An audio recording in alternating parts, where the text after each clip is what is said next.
Coming to Texas, I started a new tradition for myself, wearing cowboy boots in trial. I've always been fascinated with crime. I've always been interested in what makes criminals do what they do. I came here from England 20 years ago. Now I prosecute felony cases here in Texas. I think it's a noble endeavor. There's always a search for the truth. There's a search for justice. This is, without a doubt, the most challenging case I have ever handled. A beautiful young woman who was murdered while she lay sleeping.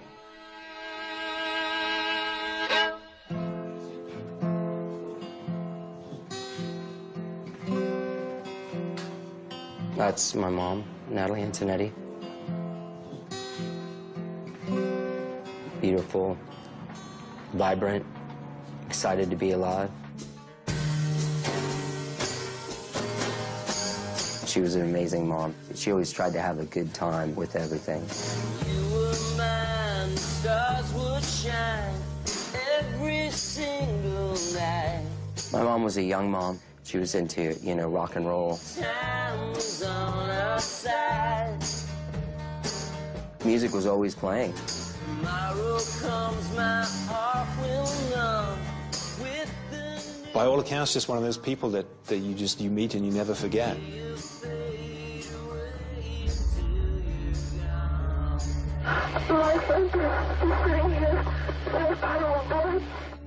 You know, jumped down the stairs and there she was, so just covered in blood. Her head was bleeding pretty bad. It was absolutely awful. Who did this? Who could have done this? You know, that was also really scary, you know? Like, who would have had this out for this wonderful woman that never, you know, really did anything to anyone? Well, it's 25 years ago, and it's like the one thing I've tried to get out of my memory, and I can't. We had no DNA, no fingerprints, really no physical evidence of any kind. This was a cold case. I never thought that it would be solved. I thought it was just over. The initial phone call was anonymous. An angry wife called the police to tell on her husband. It just blew the case wide open. Redemption Song, tonight's 48 Hours Mystery.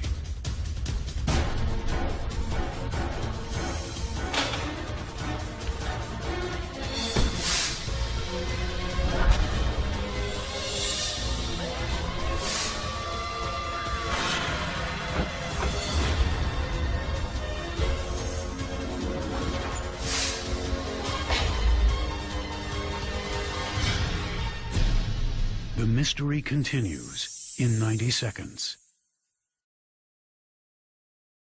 This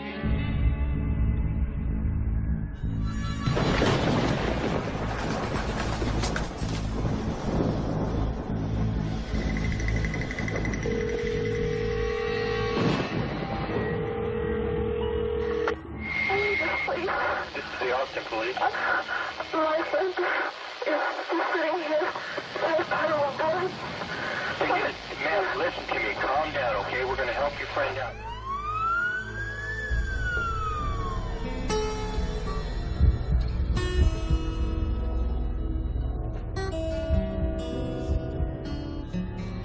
There's no way to ever forget. It was really, really a horrible scene. In 1985, Johnny Gowdy was just 16. Before dawn that October morning, he heard something, rolled out of bed, and stumbled down the stairs. It was his mom, Natalie Antonetti.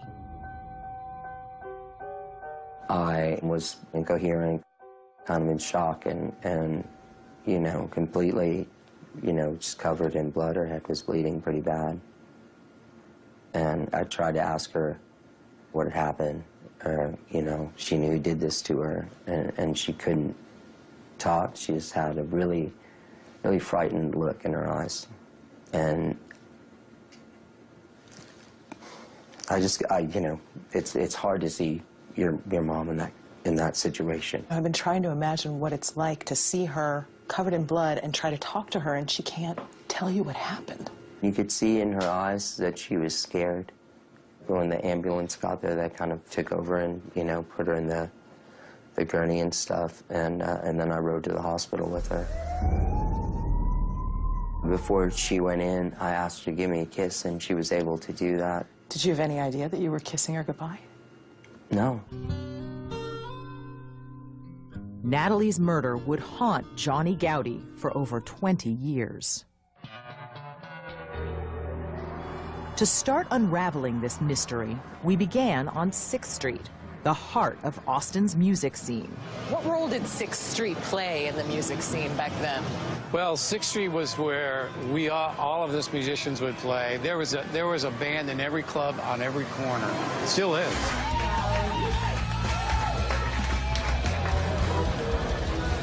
Natalie's dear friend Mark Hallman is a former guitarist for Carole King. He runs a studio now, but misses those days. We'd go down here, we'd see our friends, we'd support our friends. I could walk in and the bass player would hold up his bass like this, and I'd walk into the bass and I'd start jamming on a song. You're kidding. Back then, this was the only place to go. Was Natalie a part of that scene? Absolutely. What was Natalie like? Beautiful, incredible. She was a real light, brown hair, beautiful eyes. She was almost hippie-ish, real savvy at the same time, and very Cuban. So she had she had her roots. One of my favorite people. Natalie's son Johnny dreamed of being a rock star, and Mark gave him the push. His big dream was to kind of do what you were doing? I guess so. And in fact, I put him in my band in the 80s. I'd put him front and center, you know, and I always looked great, you know, so, you know, look. He was the front man, he was the cutie. He's the cutie, and he still is. And Johnny's music is inspired by memories of his mom, a single mother who worked full-time but loved the music world. She and Johnny's dad split when he was little. I don't know what to say. Think about her every day. She was an amazing mom. Music was always playing. Growing up, I didn't have a TV, but we always had our records with us. I scream, but you don't listen. I cannot be forgiven. You know, cleaning the house, you didn't just clean the house. You put on your favorite record as loud as you could, and you just danced around, and at the end of it, you know, the house was clean. So even cleaning the house, she would rock out. Yeah. Mom was like, hey, I just, you know, made some cookies. You want to get them? You'd be like, I'll be there in a minute. And she'd sing back, well, if you want it, here it is, come and get. You know, everything was a song, you know. So that's it was very much like that growing up.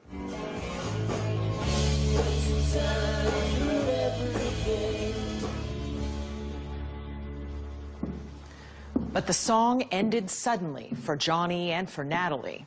After 2 weeks in a coma, Natalie died. It was a shocker for everyone in the tight-knit Austin music scene, and a confusing case for police. See this building right up here? Right here? Mm-hmm. That was Natalie's apartment. Austin police detective Tom Walsh picked up Natalie's homicide on the Cold Case Squad in 2007. How do you imagine that he would have done this? I think it was very quick. It was in and out. Police think Natalie was bashed in the head with a baseball bat over and over again. A crime so violent, Natalie's bloody handprints were left all over the house. Here's the downstairs porch and the upstairs porch of Natalie's apartment. At the time, there was a witness who reported seeing a shadowy figure nearby. He saw a man holding a club or a small baseball bat. A baseball bat? Yes. The witness described a man, 5'10" or 5'11", with sandy hair. Police focused on a restaurant manager and sometime male stripper named Marty Odom. With blonde hair and a sturdy build, he seemed to match the witness description. And shortly after Natalie's murder, he was arrested for another very serious crime. He raped a woman in North Austin, and then investigators found out that he lived in the apartment complex that Natalie lived in. Odom had a track record of violence. He was known to keep a baseball bat around. His ex-wife said he was abusive and sexually violent. And his roommate claimed he bragged that he once slept with Natalie. Police questioned Odom, even gave him a lie detector test, which he reportedly failed. But he always denied killing Natalie. Police didn't have enough evidence, so he was never charged with her murder. But he was convicted for the unrelated rape and sent to prison. With the arrest and conviction of the rapist Marty Odom, the police were convinced they also had the man who killed Natalie. The case was seemingly closed. That is, at least for the next 20 years. But that is just the beginning of this story. In 2006, there was a tip called in. This woman said that her husband made a statement that he had sinned against God and sinned against man.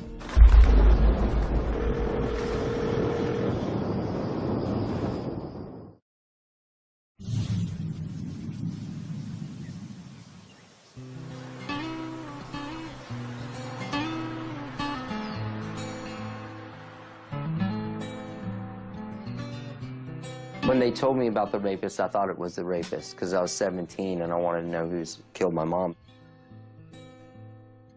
So I was like, okay, well then, you know, cops say it, it's, you know, that's who it is. You kind of have to trust in the police. And so I did. I believed that that was the guy. But Johnny was never fully satisfied. Police had arrested Marty Odom for the unrelated rape, and he went to prison for that crime. But it wasn't enough. No one was officially accused or punished for Natalie's murder. And that began to eat at Johnny.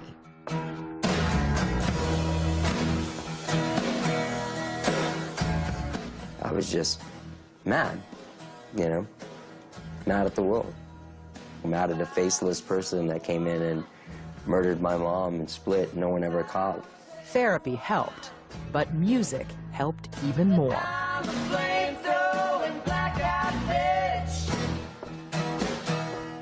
It saved my life, you know.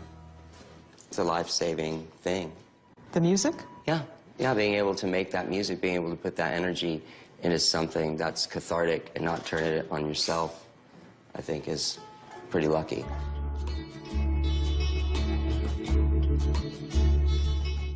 I never really wrote songs before she died, and then after she died, I wrote pretty much like 150 songs in like 4 months.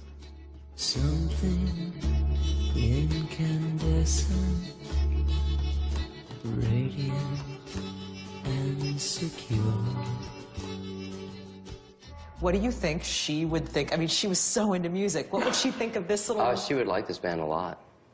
She wouldn't like you, though. No, I'm kidding. Johnny's been working on and off the road as a musician ever since, trying to put the past behind him with his band, Liars and Saints. Then in 2007, more than 20 years after Natalie Antonetti's murder, an angry wife called the Austin Police Department. It was an anonymous call, but she had a tip that would crack this old homicide case wide open.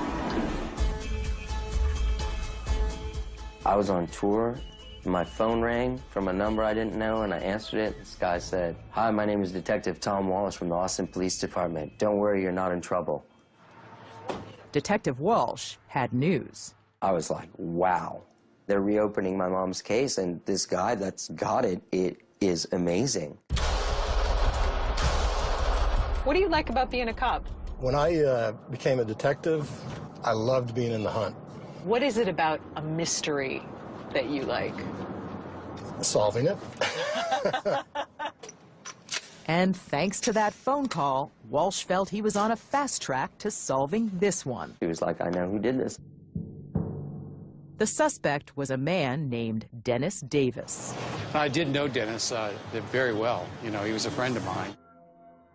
Dennis Davis was a well-known name in the Austin music scene, a studio owner and engineer who later moved to Nashville to work with big stars like Tim McGraw and Faith Hill.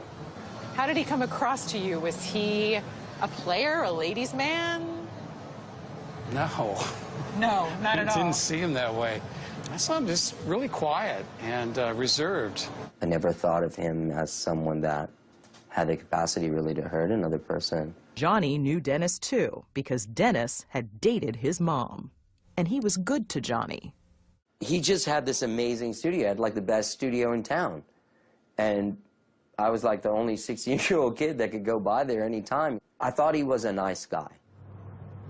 Dennis Davis was not an obvious suspect. For one thing, he had what sounded like a solid alibi. He said he was with a girlfriend at his house on the night of the murder. Dennis told police he got a phone call from a friend and rushed to the crime scene just in time to see Natalie being loaded into an ambulance. 17 years after Natalie's murder, it was Dennis Davis's wife who made that call to police. Becky Davis had a feeling for years that her husband may have murdered Natalie, but never said anything until now. She was in therapy because her and her husband were going through a divorce, and the therapist said, "You need to call the police." It was a tantalizing lead, but not nearly enough to make an arrest. So Walsh hit the road.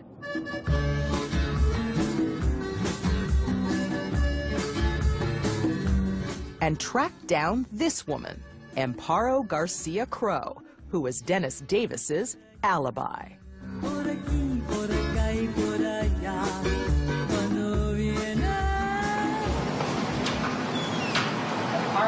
Come on in. Thank you. You come bearing journals, my goodness. Yes. Amparo Garcia Crow is a writer and performer. Here, let me help you. At the time, the cops never questioned her. But if they had, she would have told them there's no way she was with Dennis that night. And she can prove it. These are all your journals? Not all of them. That's just one box of probably about 4 years, and I've had them for 30 years. Because she's kept detailed journals since the late 70s. At this time in my life, I was writing every day. I kind of really wanted to get in a way, a psychological picture of myself. Because the mind likes to change things if you don't, you know. It's clear from her journals Amparo knew both Dennis and Natalie. Dennis had a party recently, and I met the woman that he's seen, who was Natalie. Who was Natalie? In fact, around the time of Natalie's murder, Amparo had also been dating Dennis Davis. Yeah, there was kind of a shyness to him. But Amparo says, according to her journal, she ended up dating Dennis for only about 3 weeks before going back to an old boyfriend named Hal. I had gone back to Hal, and that's what I'm writing here. We're kind of in a honeymoon stage. That was the week before Natalie was killed. You stopped dating Dennis the Thursday? It's that Thursday before the assault. Dennis had told police he and Amparo had been in bed together when the dramatic phone call came, telling him that Natalie had been assaulted. But there's no mention of any of this in Amparo's diary. You know, I'm a writer, I'm a dramatist. I know if I'm impacted by something, I log it. It would be in here, right, if you were with Dennis that night. Absolutely. I'd be working it out. It would be so shocking. If a phone call had come in the middle of the night, I would remember that phone call and being woken up at his house in the middle of the night. That never happened. It wasn't exactly a smoking gun, but if Amparo's story is true, then Dennis is lying, and his alibi is worthless. Detective Walsh was energized by this new information, and it opened new doors. Walsh discovered another woman who revealed a very different side of the supposedly mild-mannered Dennis Davis. The first sign was he would just get beet red. His eyes would bulge out. That's when you knew, time to go.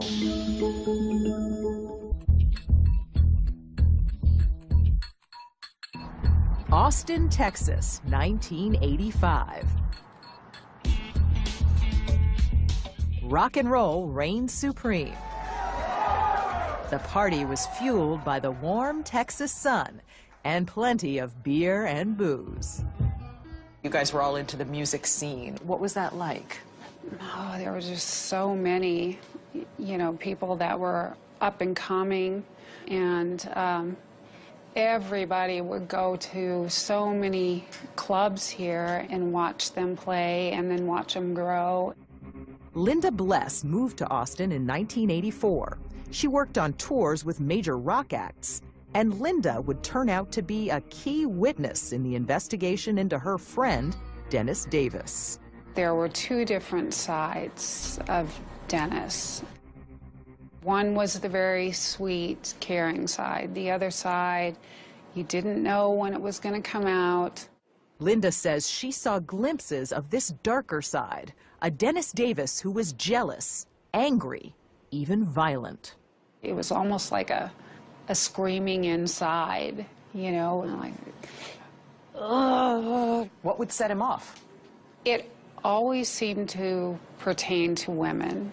His previous best friend told me one time that the only time that he ever saw Dennis get angry was when another man would be paying attention to a woman that he was with, and the rage would come.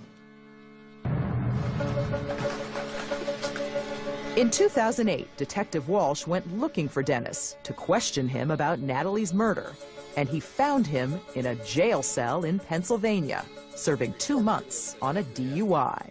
It's like I didn't come into my own. The interview starts out friendly. You're like the king.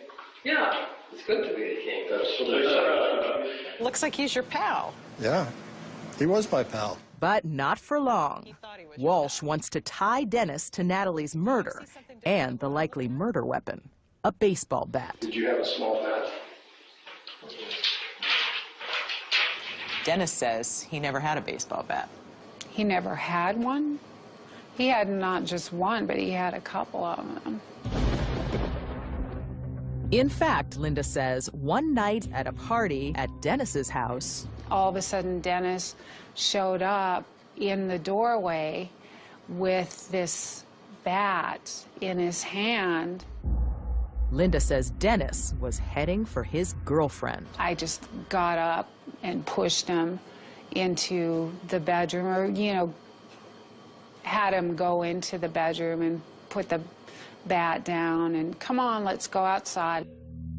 And Walsh found tangible evidence of this angry side. Do you think you were jealous? I think I was starting to get a little bit. This is about the note. Sitting in the case file, a note left for Natalie from a jealous Dennis about her new boyfriend. Natalie, you can go to hell. Take Doug with you. If you don't have the brains and self-respect to see through his then you, DD. The case against Dennis is getting stronger. The broken alibi, the baseball bat, the angry note. Next, Walsh tracks down an ex-girlfriend named Galinda, who tells the most damning story of them all. Dennis had been in a rage and was crying, and he was laying down in the fetal position, and he told her that he had killed or he had murdered Natalie, were the words that she said he used. He confessed to her. He confessed to her. And that was enough. In 2009, 24 years after Natalie Antonetti's murder, Austin police arrested Dennis Davis.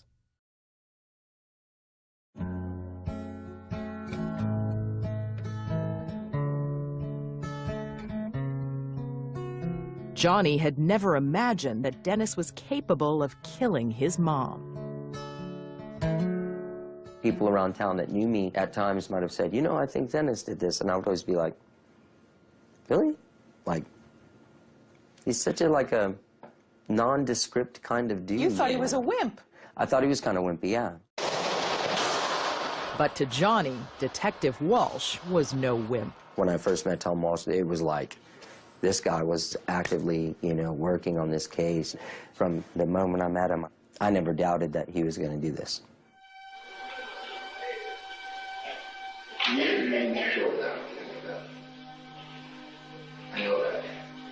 You were murdered. Kill her. He would never out and out say that he murdered Natalie. Towards the end of the whole interrogation, I said to him, "What do you think?" And he said, "You think I did it." What was your reaction when you were told that he was going to be arrested for your mom's murder? Everything made sense. All the weird cryptic questions that Tom Walsh was calling me every once in a while. I said, "Do you remember Chevy Malibu?" Like, "No." "Do you remember this?" Like, "Do you remember this guy saying this?" Like, "Nope." And it all made sense. And Johnny suddenly looked at Dennis in a new light. He was a bad, jealous, violent guy. Dennis Davis says he didn't murder Natalie and can't believe that Johnny thinks he did. Johnny should know better. He knew me. You know, I didn't do this horrible crime.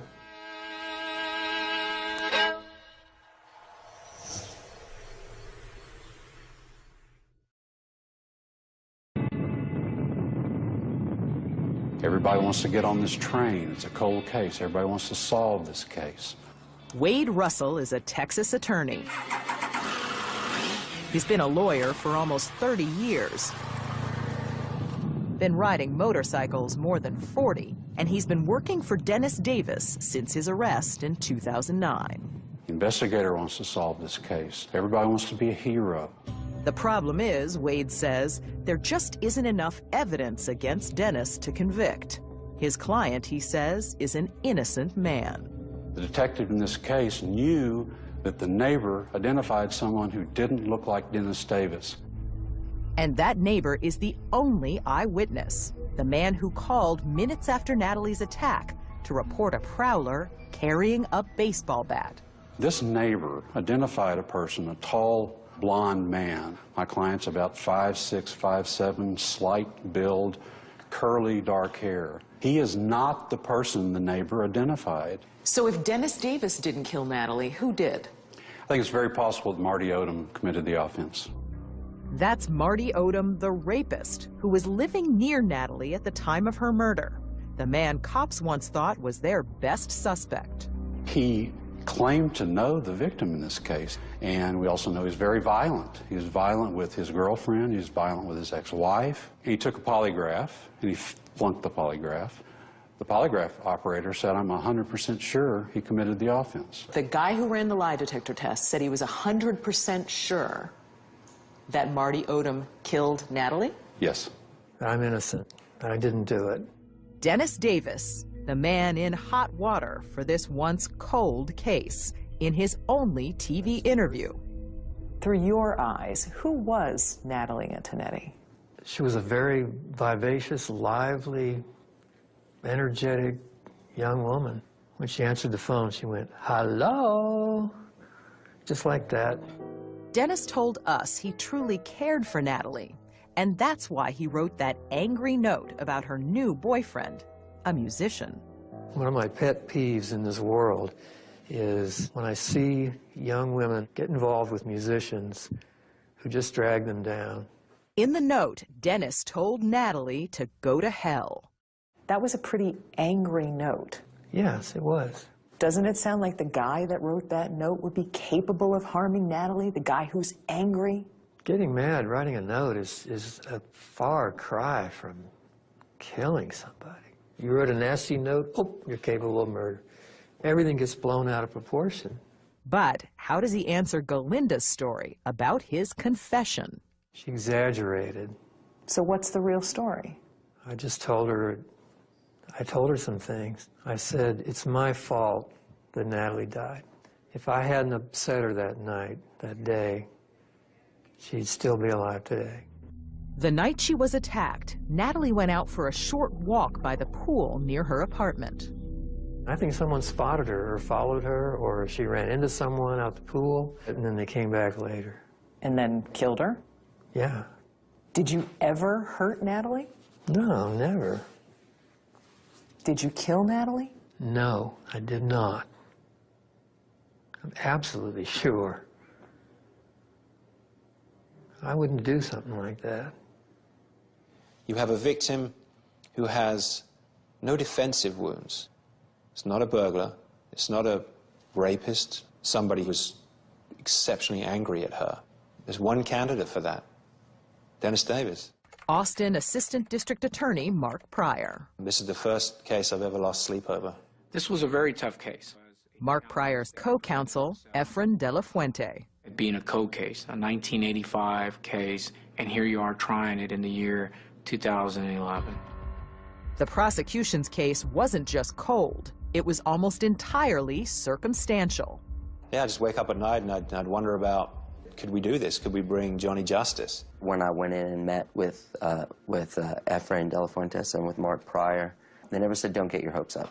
I think Efren said, I don't know, Johnny, brother, this is going to be tough.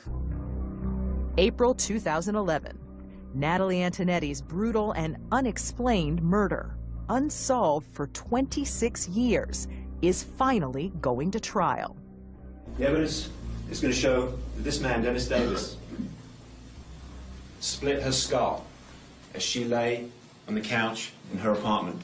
The evidence is going to show that this man, Dennis Davis, left a trail of breadcrumbs, small mistakes that eventually, after 2 decades, led the police to his door. The prosecution's case may be circumstantial, but they do have that phone call that started it all.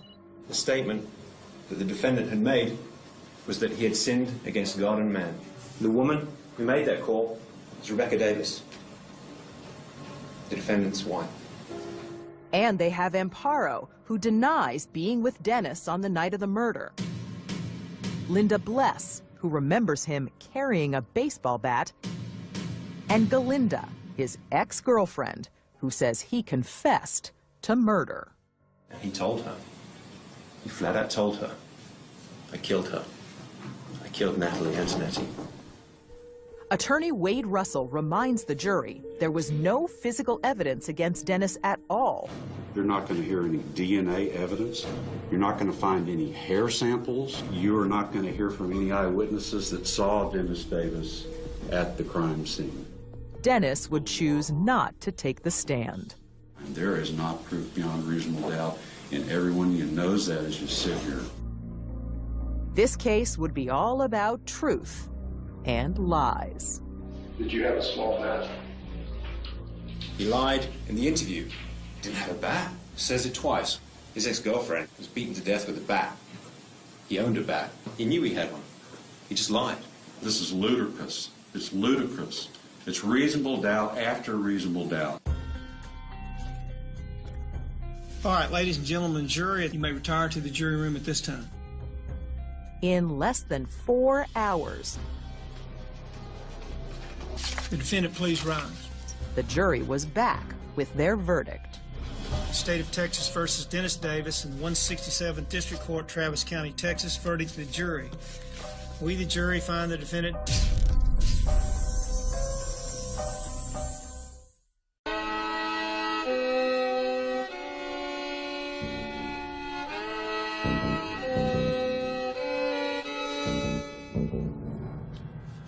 The defendant, please rise. We, the jury, find the defendant, Dennis Davis, guilty of the offense of murder as alleged in the indictment signed by the foreperson. Guilty of Natalie Antonetti's murder. It was 26 years since Natalie was killed, but it was not too late for Johnny. I was so grateful. I mean, I was overcome. And it was hard to hold in. My aunts and I were squeezing each other's hands so hard, it was unbelievable. The next day was Davis's sentencing hearing, and the star witness was a shocker. I am begging the mercy of the court. It was his ex-wife, Becky Davis, the woman who started it all with her phone call to police. Now, you're aware, of course, a call that you made to the police got this investigation started. Yeah. Amazingly, Becky, who once turned her husband in to police, is now standing by her man.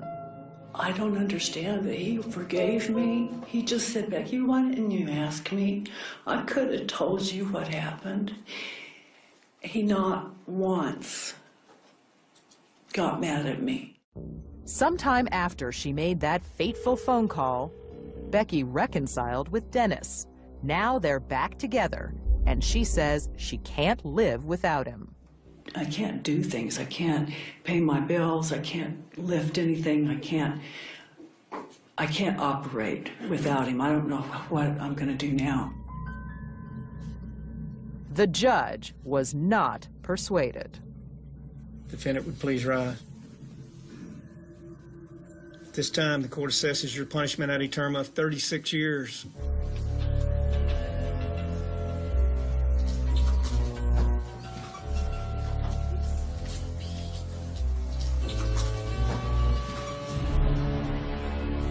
After court, Wade Russell says the defense was gutted. They weren't allowed to present evidence of Marty Odom as an alternative suspect. We had a strong, very strong circumstantial case against Marty Odom. Marty Odom is the rapist who seemed to match the eyewitness description. Thank you very much. But Wade never got to tell that story in court. The judge ruled there was no evidence linking Odom to the crime. Did I see the lawyers just for 1 second? This is a jury issue. If there's strong evidence against another perpetrator, you need to let them hear it. That's the essence of the right to present a defense.